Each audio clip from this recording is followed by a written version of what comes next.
Dan untuk membahas sebesar apa peluang gugatan sengketa pemilu 2024 atau gugatan perselisihan hasil pemilihan umum atau PHPU di MK bisa mengubah hasil Pilpres 2024, selengkapnya telah bergabung bersama kami analis politik Ahmad Khoirul Umam. Selamat sore Mas Umam. Selamat sore Mas Reza. Baik, Mas Umam, Anda melihat sejauh ini sebenarnya bagaimana kepercayaan masyarakat terhadap MK untuk menyelesaikan sengketa pemilihan umum tahun ini? Ya, bagaimanapun juga memang sudah ada sebuah catatan yang kritis terhadap Mahkamah Konstitusi secara institusional, terutama terkait dengan putusan perkara 90 yang kemudian menjadi bagian dari penentu dinamika politik di Pilpres 2024 ini. Akan tetapi memang secara konstitusional juga bahwa sengketa pemilu hanya bisa dilakukan melalui Mahkamah Konstitusi. Adapun kemudian kalau misal kemudian nanti ada dinamika yang barangkali seperti di putusan MK di Pilpres 2019 yang lalu, karena bagaimanapun juga di pasal 286 itu Undang-Undang Nomor 7 tahun 2017 yang mengatur tentang TSM itu memang konteksnya adalah aturan TSM terkait dengan pileg, sehingga praktis belum ada yang kemudian mengatur terkait dengan konteks Pilpres. Maka kalau misal kita kembali ke putusan di MK 2019 yang lalu, maka akan dikembalikan kepada Bawaslu. Nah, akan tetapi tentu tidak semudah itu juga. Apakah kemudian MK akan kembali pada putusan lamanya sebagai jurisprudensi, ataukah kemudian akan ada concern yang lebih? Karena bagaimanapun juga tentu dari tim 01 dan juga tim 03 akan menghadirkan bukti-bukti terbaik. Sekaligus juga kalau misal merujuk pada aturan teknis di pasal 286 tadi, maka harus bisa membuktikan 50% kalau misal ada potensi dugaan kecurangan pemilu di 50% provinsi se-Indonesia. Nah, kalau misal kemudian bisa dilakukan itu, maka ini akan berpotensi berdampak pada kredibilitas sekaligus juga legitimasi dari hasil pemilu di 2024 ini. Mas Riza. Oke, artinya Anda melihat ini bagaimana caranya menguji kepercayaan MK ataupun mengembalikan kepercayaan publik terhadap MK, Mas Umam? Ya, memang tidak mudah, akan ada selalu tantangan, karena bagaimanapun juga sejumlah pihak di dalam MK yang kemarin juga telah mendapatkan sanksi etik, bahkan belakangan ini juga ada sidang etik di Mahkamah Konstitusi sendiri terkait dengan afiliasi seorang hakim MK terhadap organisasi ekstra kampus dan lain sebagainya. Nah, situasi ini bagaimanapun juga akan berdampak terhadap perkembangan itu. Tetapi bagaimanapun juga tentu watchdog mulai dari kalangan masyarakat sipil, kemudian jaringan media yang independen, dan juga dari elemen-elemen yang bersengketa tentu bisa memelototi ini semua. Nah, kalau misal kemudian ada gejolak, ada manuver yang tidak wajar, maka hal itu akan menjadi sebuah pertaruhan kredibilitas yang luar biasa bagi Mahkamah Konstitusi. Nah, yang terpenting lagi adalah apa yang misalnya dijanjikan oleh kubu 03 misalnya ketika akan menghadirkan seorang Kapolda. Nah, memang kalau misal kemudian itu bisa dilakukan, itu akan menjadi sebuah dinamika yang sangat spektakuler. Karena bagaimanapun juga itu akan menjadi sebuah sampling bagaimana dugaan terkait dengan modus operandi dari penggunaan infrastruktur kekuasaan yang bersifat sistematis, terstruktur, dan juga masif. Meskipun dalam konteks pembuktian memang tidak mudah, karena sekali lagi aturan teknis di pasal 286 itu harus membuktikan 50% wilayah provinsi di Indonesia. Tetapi hanya dengan satu sampel ini, maka impact-nya bisa berdampak pada kredibilitas dari hasil pemilu 2024 ini. Maka dugaan kita, Mas, kalau misal kemudian itu nanti bisa diperdalam, maka yang bisa digali lebih akurat adalah terkait dengan netralitas, independensi, dan profesionalisme infrastruktur kekuasaan, terutama terkait dengan Polri, TNI, ASN, termasuk juga infrastruktur kekuasaan yang lain. Nah, oleh karena itu ini akan menjadi sebuah ujian serius bagi Mahkamah Konstitusi untuk menavigasi bagaimana kemudian ekspektasi publik untuk membaca, mengevaluasi secara lebih baik perjalanan demokrasi di Indonesia belakangan ini, meskipun di saat yang sama tentu praduga tak bersalah, sekaligus juga bagaimana proporsionalitas dan profesionalitas MK diharapkan bisa menghadirkan sebuah kebenaran dan hasil pemilu yang legitimate dan kredibel ke depan. Baik, Mas Umam, kalau kita berkaca dari 2019, banyak gugatan atas hasil pemilu yang diajukan ke MK itu kandas di tengah jalan, sehingga pokok perkaranya itu disebut dismissal begitu ya, Mas Umam, karena terkendala alat bukti dan sebagainya.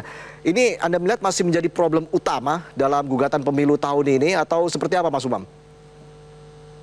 Ya, memang kalau misal kita bicara terkait dengan konteks pembuktian, memang lagi-lagi 50% dari jumlah provinsi yang ada itu membutuhkan sebuah pembuktian yang sangat-sangat detail dengan terminologi sistematis, terstruktur, dan masif. Sistematis itu apa? Sistematis itu sebuah operasi politik yang sudah direncanakan dengan matang, yang kemudian dilakukan secara simultan.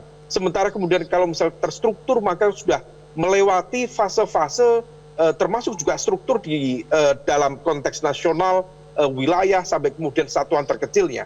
Dan masif adalah skala dan spektrumnya harus betul-betul dibuktikan secara luas. Nah, problemnya dalam konteks sengketa pemilu, memang kemudian fakta yang diajukan, yang dihadirkan, memang itu adalah sebuah pelanggaran.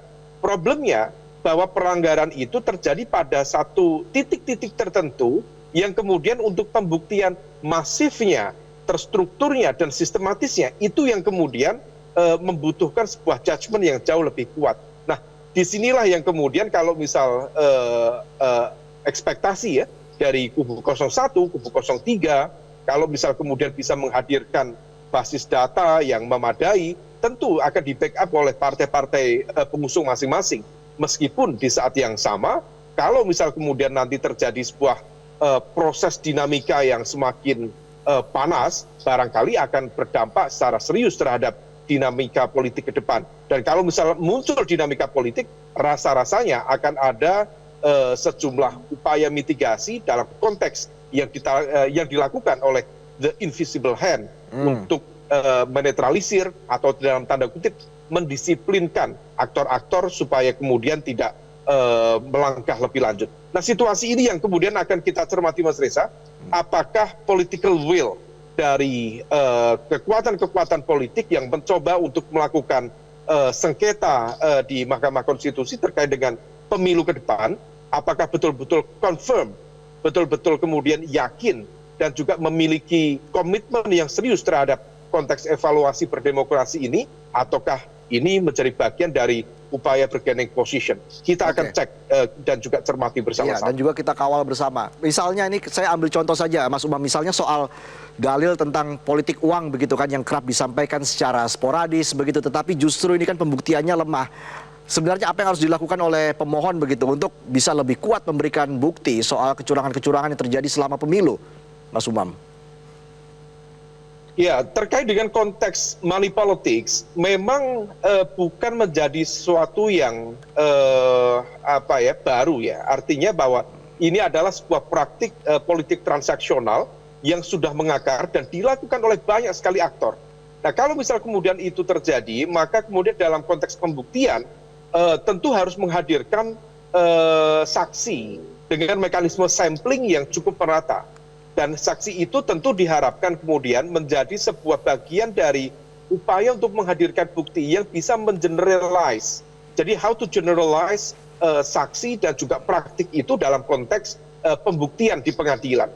Nah, tentu tidak mudah. Tetapi kalau misal kemudian dibutuhkan misal dalam konteks pembuktian yang jauh lebih masif misalnya, maka partai-partai politik atau tim sukses atau siapapun yang melakukan pengaduan dalam sengketa pemilu ini bisa juga kemudian meminta masyarakat untuk memberikan kesaksian dalam konteks bentuk tanda tangan bahwa hal ini terjadi, dilakukan oleh aktornya siapa, kemudian berapa besarannya, praktiknya seperti apa. Nah, itu yang kemudian bisa dilakukan.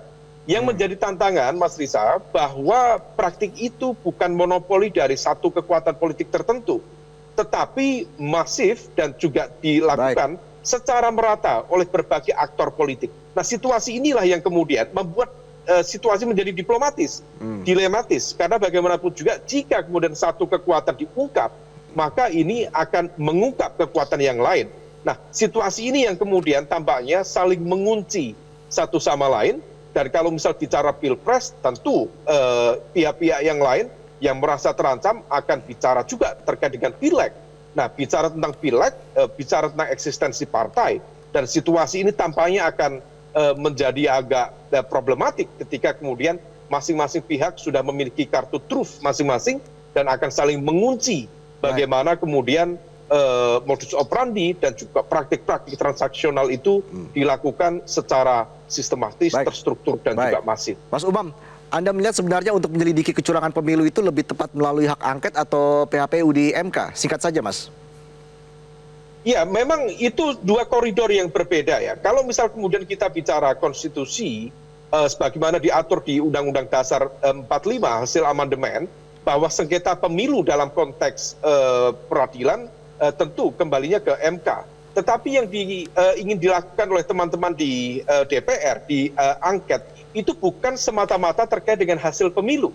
Tetapi bagaimana kemudian melakukan investigasi terhadap penggunaan kekuasaan, sekaligus juga terkait dengan otoritas kekuasaan pemerintah dalam melaksanakan undang-undang, terutama terkait dengan kepemiluan, yang menurut pihak 01 atau 03, mencoba untuk membuktikan bahwa ada penggunaan kekuasaan yang dilakukan di luar kewajaran, yang kemudian itu berimbas atau berdampak pada hasil dari pilpres yang lalu. Nah, situasi ini yang tampaknya kemudian menjadi concern berbeda antara proses hukum di Mahkamah Konstitusi dan upaya penggunaan hak angket yang ada di DPR RI.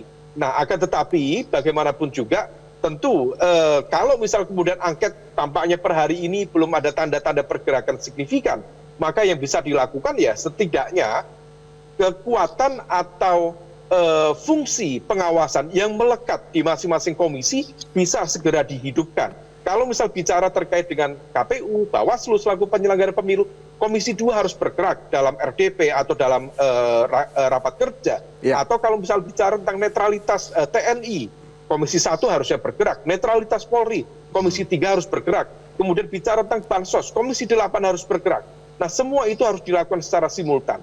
Kalau misal kemudian ada sebuah concern dengan tingkat destruksi yang jauh lebih besar, maka barangkali itu akan menjadi sebuah wake up call secara politik untuk menghadirkan kekuatan hak angket dalam DPR. Tetapi kalau misal tidak, rasa-rasanya ini kemudian akan layu sebelum berkembang. Karena bagaimanapun juga yang mengusulkan dan partai yang pengusul kemarin, rasa-rasanya belum ada tanda-tanda pergerakan signifikan per hari ini. Oke, baik, kita akan lihat nanti seperti apa jalannya proses gugatan kecurangan pemilu di MK. Kita akan lihat seperti apa bersama nanti Mas Khoirul Umam.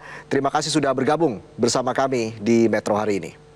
Jelajahi cara baru mendapatkan informasi. Download Metro TV Extend sekarang.